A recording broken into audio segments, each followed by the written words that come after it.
የኢትዮጵያ መድኃኒት አቅራቢ አገልግሎት ባለፉት 4 ዓመታት ሲያካሄድ የነበረው የሪፎርም ስራዎች አሉ። እነኚህ ሪፎርም ስራዎች በተለይም በ7 ዘርፎች ናቸው ፎከስ አድርጎ ስንሰራ የነበረው። አንደኛው የሀገር ውስጥ ምርትን ለማበረታታት የሚደረጉ ስራዎችን ከፍ ለማድረግ እየሰራ ነው ያሉ ስራዎች አሉ። ይሄ ከምን ጊዜም በላይ ባለፈው 3 ዓመት በፊት የነበረው የአገር ውስጥ አቅርቦት ስርዓትን ከፍ አድርጎ ወደ የአገር ምርት መጠቀም የምንችልበትን እየሰራን ያለነው ስራ ነው። ሁለተኛ ትልቁ እየሰራን ያለነው ስራ ተቋሙ ወደ ዲጂታል ስርዓት የማስገባትና ከግዢ እስከ ስርጭት ያለው የዲጂታል ስርዓትን ተከትለን ግብአቶችን የማሰራጨት የመቆጣጠርና ከግዢ ጀምሮ ያለውን ሁኔታ የመከታተል ነው። ሶስተኛው ከግዢ ስርዓቱን የማዘመን ስራ ነው እየሰራን ያለነው። የዛሬ 5 ዓመት በፊት የነበረው የግዢ ስርዓቱ እንግዲህ ተቋማችን የነበረው የመጀመሪያ ኢትዮጵያ ኤሌክትሮኒክ ገቨርንመንት ፕሮኪውመንት ውስጥ የገባ ተቋም ነው። ሙሉ በሙሉ ዲጂታል የማድረግ ስራ የገባ ነው። ግዢው ግልጽ እንዲሆን በሰው ታማኝነት እንዲኖረው ለማድረግ እየተሰሩ ያሉ ስራዎች አንዱ የግዢ ስርዓትን የማዘመን ነው። አራተኛ ከዚህ የክምችት የስርጭት ስርዓትን እስከ ላስት ማይል ዲሊቨሪ ወይም ደግሞ ቀጥታ ወደ ጤና ተቋማት የማድረስ ስራ እንደ አንድ ሪፎርም ስራ ይዘን እየሰራን ያለበት ስራዎች ናቸው። አምስተኛ ከዚህ የአቅርቦት ሰንሰለት የቅንጅት ስራ አቅርቦት ሰንሰለት ብቻውን አይሰራም፣ ቅንጅት ነው የሚፈልገው። የአንድ ተቋም ብቻ ስራ አይደለም።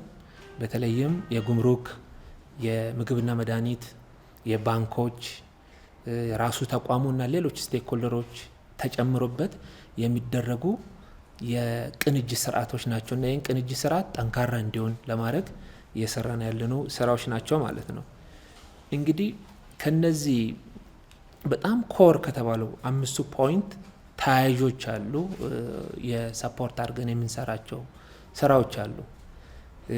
በተለይ ፋይናንሻል ስርዓቱን ከፍ ማድረግ ስራ ወደ ላቀ ራሱ ሰስተነብል ነው። እንደምታውቁት እንግዲህ የራሱ ትሬጀሪ ተቋም አይደለም፣ በራሱ የሚተዳደር ተቋም ነው። ይህን ጠንካራ የማድረግና ከዚህ ጋር ደግሞ ሰፖርት የሚያደርግ 7ኛው ኤርጎኖሚክስ ነው። ተቋሙን የተሻለ የወርኪንግ ኢንቫይሮንመንት ደግሞ ለሰራተኛ ምቹ የሆነ ዲጂታልን ቤዝድ ያደረገ ስራዎችን እንድንሰራ ለማድረግ ነው። የኛ ግዢ በሁለት መልኩ ነው የሚመጣ። አንደኛ በራሱ በመንግስት እና ከራሳችን የምንገዛ ስራዎች ናቸው። ሁለተኛ ደግሞ የአጋር ድርጅቶች እኛን አምኖ ደግሞ ከኛ እንዲገዛ ለማድረግ የሚደረግ ስራ ስለሆነ አጋር ድርጅት በተለይ ግሎባል ፋንድ የኤችአይቪ፣ የቲቪ፣ የወባ መድኃኒቶችን በአብዛኛው በሀገሪቱ የሚሰራጨው በዚህ ተቋም የሚገዛ ነው። ይሄ ደግሞ ታማኝ እንዲሆን ይፈልጋሉ። ግዢው ደግሞ በዲጂታል እንዲሆን ስለሚፈልጉ ይሄን የማድረግ ስራ ነው በዚህ ደረጃ የምናየው። ዋና ፖይንቶች አሉ እዚህ ደረጃ ላይ። በተለይም የግዢ ስርዓቱ ዲጂታል ሲሆን ምን ፓራሜትሮች ናቸው ጠንክሮ መውጣት አለባቸው የሚለው ነው። አንዱ 400 ቀን ይወስድ ነበር በፊት ማኑዋሊ ሲሰራ፣ ምልልሶች የነበሩበት ነው። በጣም ከዚህም ከዛም የግዢ ስርዓቱ ደግሞ የመንግስት የግዢ ስርዓትን ቤዝድ አርጎ ብቻ መድኃኒት ብቻ ባለመኖሩ ምልልሶች የነበሩበት ነው። እስከ 400 ቀን ይቆያል አንዳንዱ መድኃኒቶች እና እሱን አዘምነነው ዲጂታል አድርገነው ዛሬ ላይ ከ150 ቀን በታች ለማድረግ ተችሏል ማለት ነው። ይሄ አንዱ ትልቅ ኢምፕሩቭመንት ነው። እንግዲህ ከዚሁ ጋር ታይዞ አንዱ በጣም እንደ ክሪቲካል ብለን የምናያቸው የግዢ ማዘመኛ ዘዴዎች አሉ ዓለም ላይ።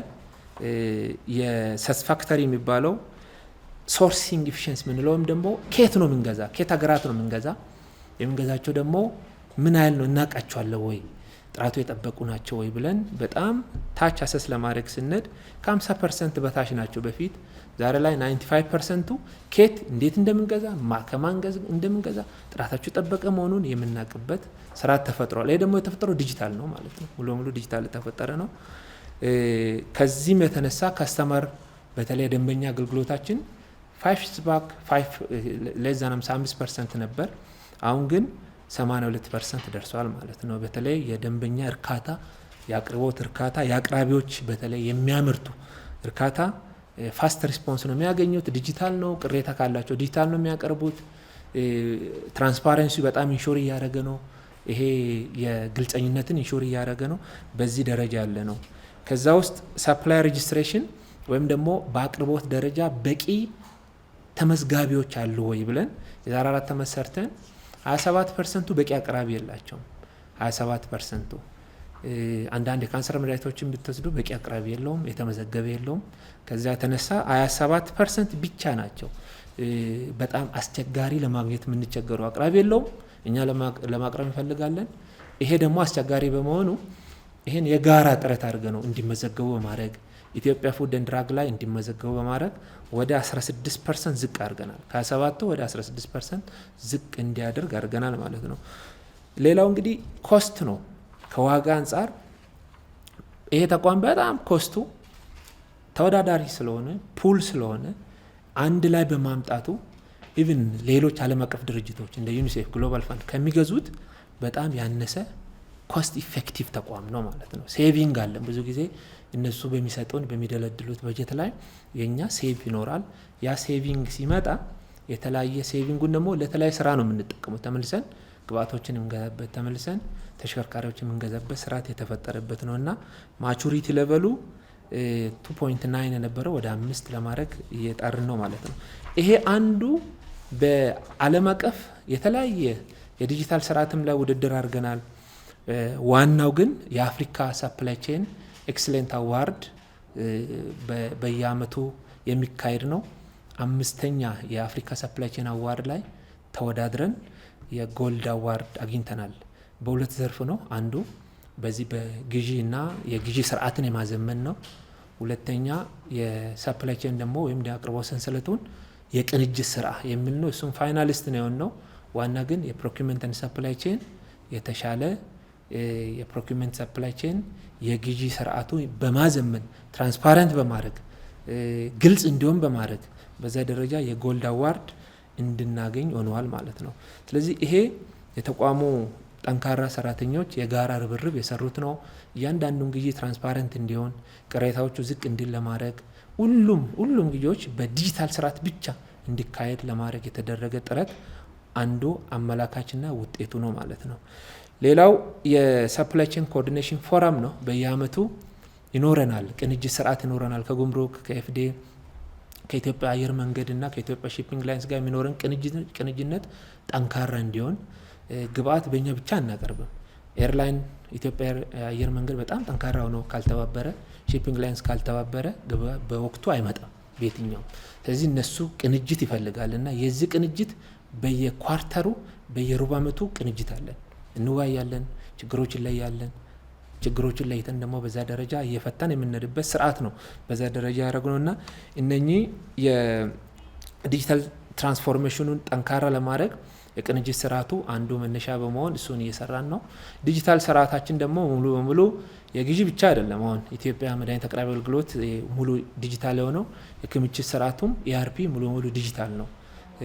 ከደብዳቤ ጀምሮ እስከ ታች ድረስ ያለውን ሙሉ በሙሉ የት ማንጋ እንዴት እንደሄደ የትኛው ተቋም እንደደረሰ በዲጂታል ትራክ የምናደርግበት ስርዓት ፈጥረናል ማለት ነው እና ቀጣይ ባለፈው የዛሬ 2 ወር አካባቢ ኢአርፒ የሚል ዓለም አቀፍ ውድድር አካሄድን ነበርና ይሄም አንዱ ሪኮግኒሽን አግኝተዋል።